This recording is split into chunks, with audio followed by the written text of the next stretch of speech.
Voici un discours très intéressant, qu'il me fallait partager avec vous. Je pense qu'il sera essentiel de vous entendre parler à la fin de cette vidéo, ou peut-être même pendant que la vidéo se déroule. Faire une pause et écrire ce que vous pensez pour ne pas oublier. Suivons. Officiers, sous-officiers, militaires du rang, mes chers compatriotes,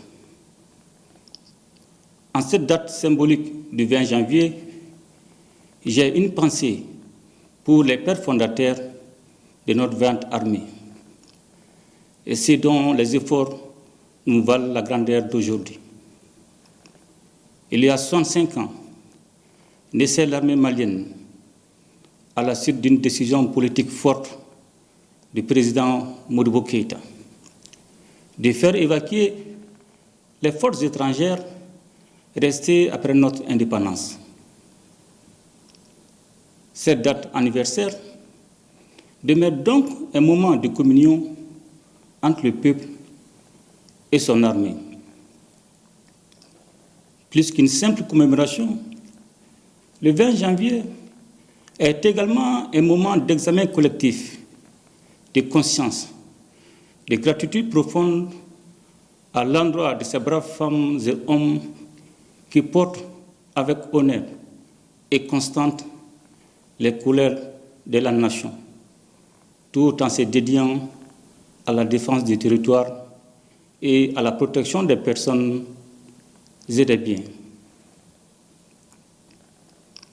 J'ai saisi cette occasion pour m'incliner solennellement devant la mémoire des soldats tombés au champ d'honneur, à leurs familles.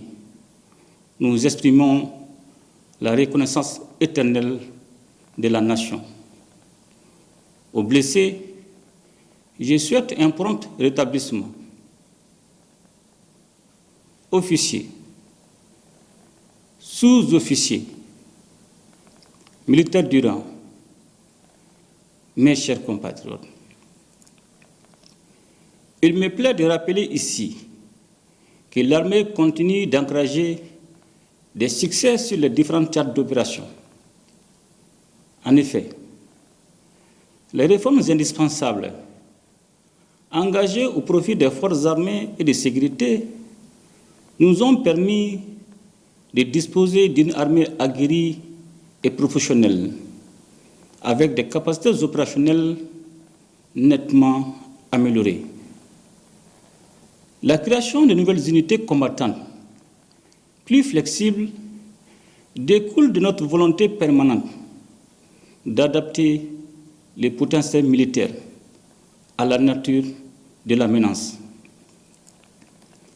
Cette nouvelle posture constitue une avancée majeure, tant elle contribue à la consolidation du dispositif opérationnel existant, mais améliore également la gestion du cycle opérationnel au regard de l'intensité des engagements.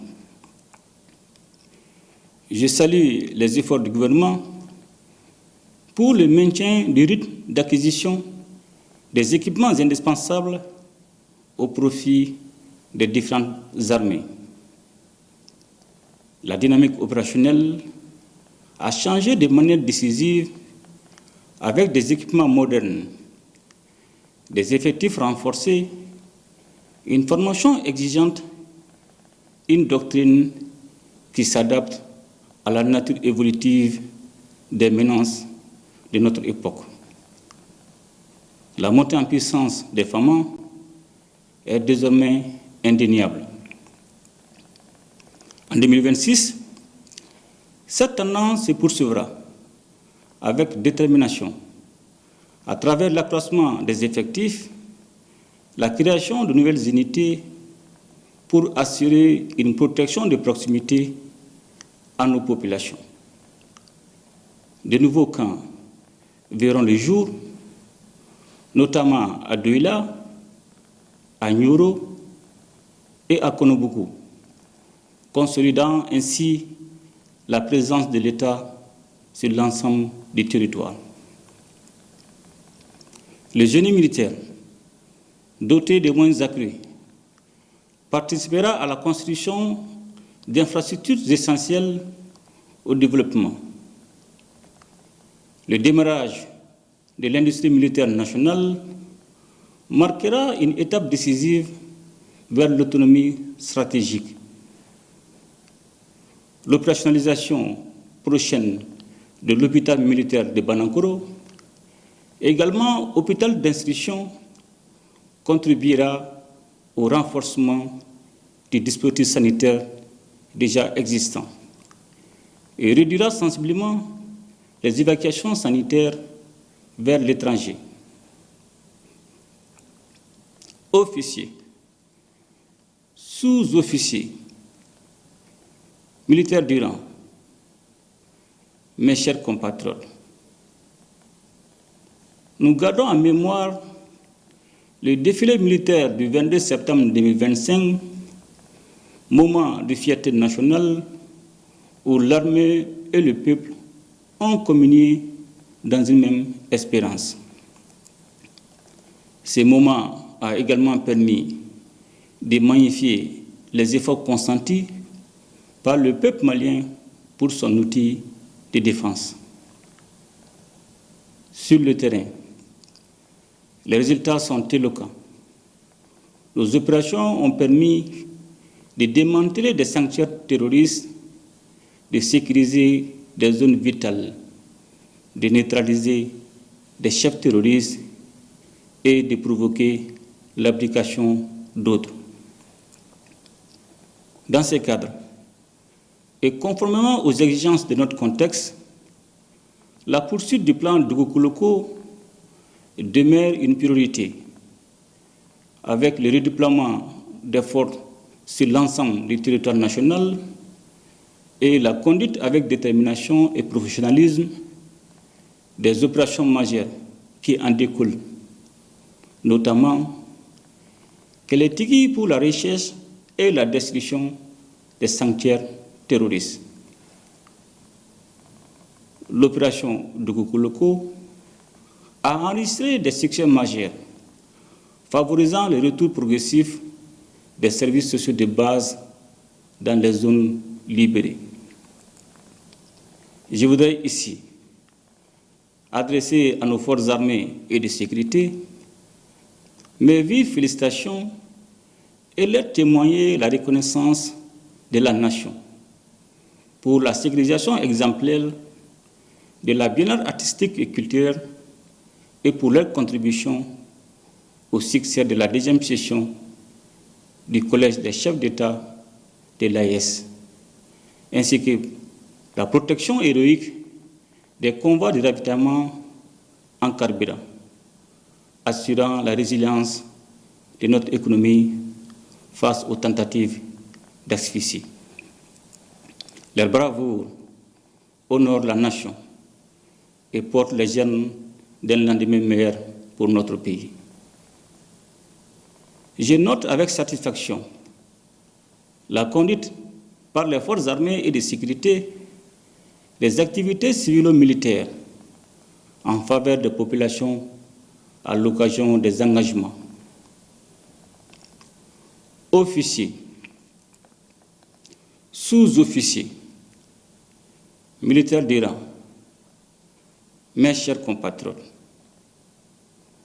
nous ne sommes plus dans une guerre classique, nous faisons face à une guerre hybride, mouvante, insidieuse, qui épouse les contours de la géopolitique mondiale et les intérêts cyniques des sponsors étatiques. Les groupes terroristes, avec l'appui de ces sponsors, ont changé de mode opératoire. Leur objectif est désormais de viser nos infrastructures stratégiques et d'étouffer notre économie. La bataille ne se passe plus uniquement sur le terrain militaire, elle se joue aussi dans les esprits. La désinformation, la manipulation, les campagnes de démoralisation sont devenues des armes transformant de fait les champs informationnels en un véritable théâtre d'opération. Face à cette nouvelle donne, notre armée s'est adaptée. Elle a renforcé son dispositif de communication en modernisant ses méthodes.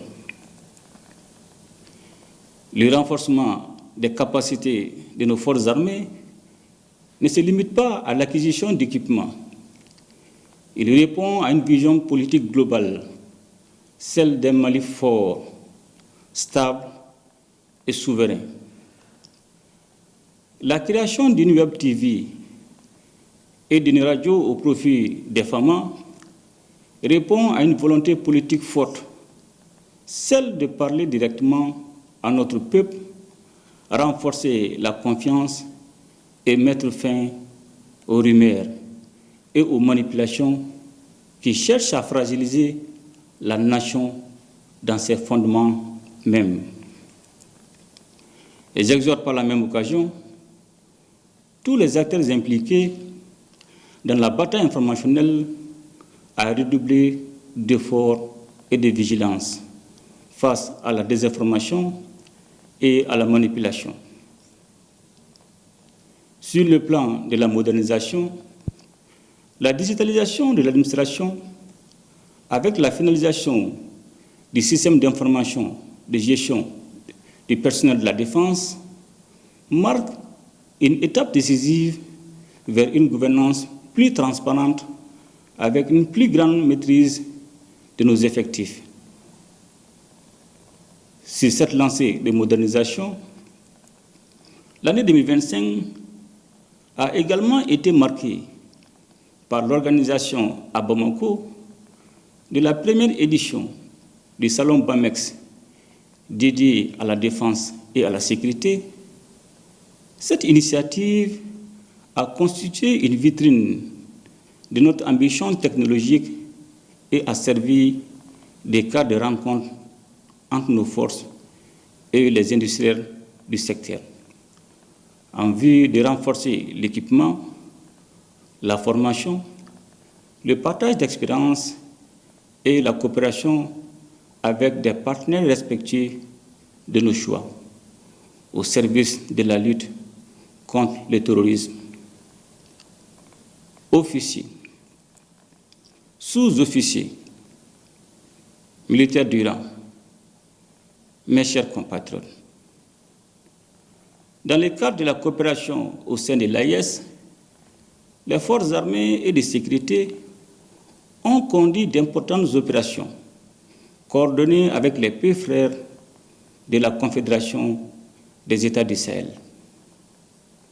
La coopération renforcée entre nos forces armées est un levier déterminant pour éradiquer la menace terroriste et répondre aux défis transfrontaliers.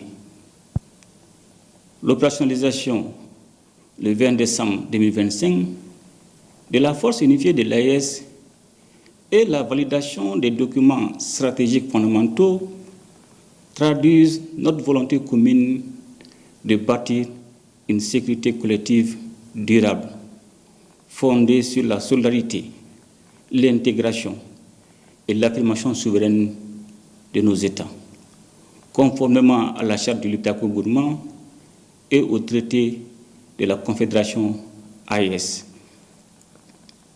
À nos soldats, où qu'ils se trouvent, sachez que vous êtes les gardiens de la patrie.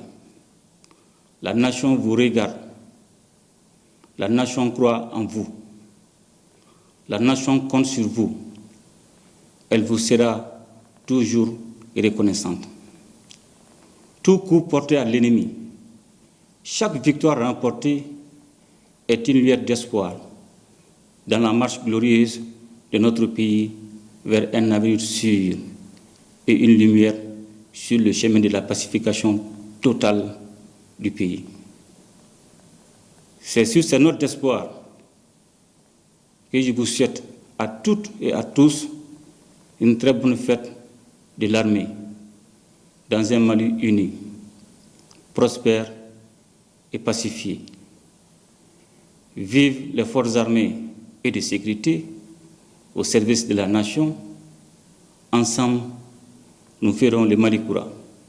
Qu'Allah bénisse le Mali et protège les Maliens. Je vous remercie.